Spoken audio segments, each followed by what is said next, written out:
70, so I was part of the Windrush, but I came with my normal Barbadian passport, so they can't deport me.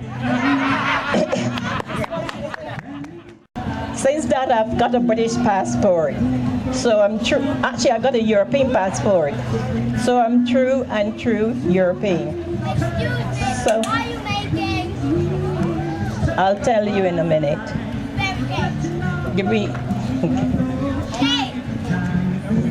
That's what I'm making.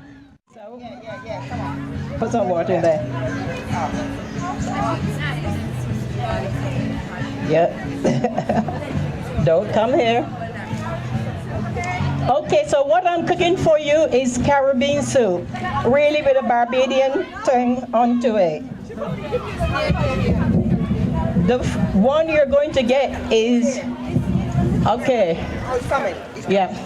The one you're going to get is chicken soup, but I'm doing vegetarian here.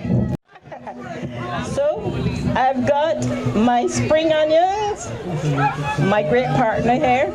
Yeah, I'll put a bit of water because it's... I did the chickpea. Oh, just, yeah. And my white onion. I've got... Yeah, put them out separately. Yeah. I've got sweet potato, all the way from Barbados. I've got Edos, again, all the way from Barbados. That's sweet potato. And I've got yam, cassava yam, sweet potato. Breadfruit was too expensive here in the UK, so I didn't do that.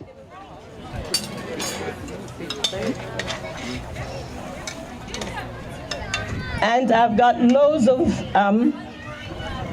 vegetables. I've got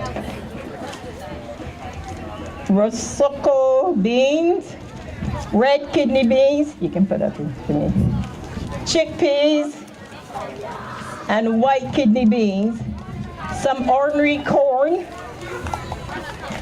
that's my sweet potato, edos, cassava, and most people have these in around the islands, but they call them something different. But that's mine. I'm going to use a vegetable stock cube. And for this soup, I'm putting everything in and let it boil. And some, well, noodles or noodles type. So that will go in there as well. That's great. And then I'm going to do my dumplings and put it in. But like in Blue Peter, which I'm sure you all remember, here's some I made earlier. And in these dumplings, we have plain flour, cornmeal, coarse cornmeal, spice, we have mixed spices, cinnamon, whatever, the mixed spices, nutmeg, sugar, butter. Make it into dough, and I have it in here. We can roll it out, but I'm going to do it in a little spoon and put it in. And that's your dumplings. Yeah, just spoon it in. Oh, okay. Yeah. Okay, and that's your soup. But as I said, the one that we're going to serve you, for those who eat meat, it's chicken. But this one, when it boils up, it will become the same thing without the chicken in it. Okay, any questions? Not that I'm going to answer them. Pardon? Yeah. What did it say in there? This will serve. This will serve about 6. Yeah, because you got 750 grams of meat. So you really don't want, you have to reduce your meat You got to reduce your red meat now, and Freddie, just eat it once a month. So, 750, chicken, fish, vegetables, that's what we should be having now. So while this cook, what happened to my board? While that cook, we'll have a little discussion about Windrush. Has everyone here heard about Windrush? Especially the Black and Asians. Have you heard of Windrush? You haven't? No. Have you heard of Windrush? Have you heard of Windrush, my dear? She's looking, she looked away. You haven't. And that's the thing about it. There are lots of Black and Asians who don't know about Windrush. Now, Windrush happened 71 years ago today. After the war, the British didn't have enough people to do their work here, so they went to we call Britain the mother country, so they must have gone to the children country and brought all these Caribbeans, and they agreed to come here to help build England up again. So they came from Jamaica, Trinidad, Bahamas, all the Caribbean islands, but the majority of them came from Jamaica, Trinidad, and Bermuda. And they came to Tilbury docks here, and then they were dispatched around the United Kingdom to work.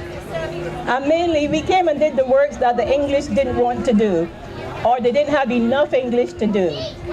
So in nursing, driving the trains, the buses,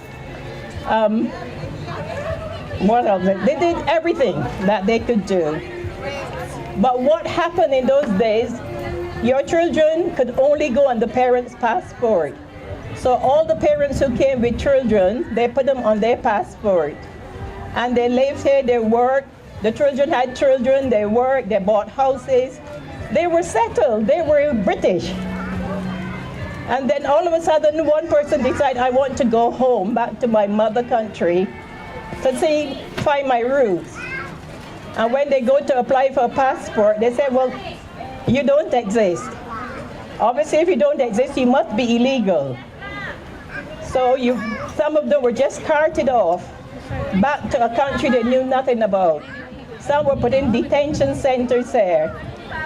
And some who went home, who had a passport who went home, they were like the parents, when they come back to the country, they weren't allowed in because there was no record of them here. Even though they've nursed for 40 to 50 years, they've got a house, they've got children, they have everything. There were no way on their records, so they couldn't come in. And unfortunately, a few of those people died back in these countries. It only came alight last year, because I've lived here most of my life, I never knew it was happening. But when it comes alight, you realize how many people have suffered because of this. But the government is trying to put it right. But there's still people suffering today. And that's the Windrush pit of it. But there are those people who came from Uganda, Uganda, from Kenya and places like this who came here, who have the same problems. And when you read the reports, we think, okay, it's the Caribbean who are suffering. But the Asians are suffering as well, and the Eastern Europeans, we reckon, will be the next one in line. So read up about it, know what it's about, but hopefully talk to people, talk to friends. If you're being harassed, don't keep it quiet about it. Go to your MP, go to your church minister, somebody like that you can have confidence in and talk to them.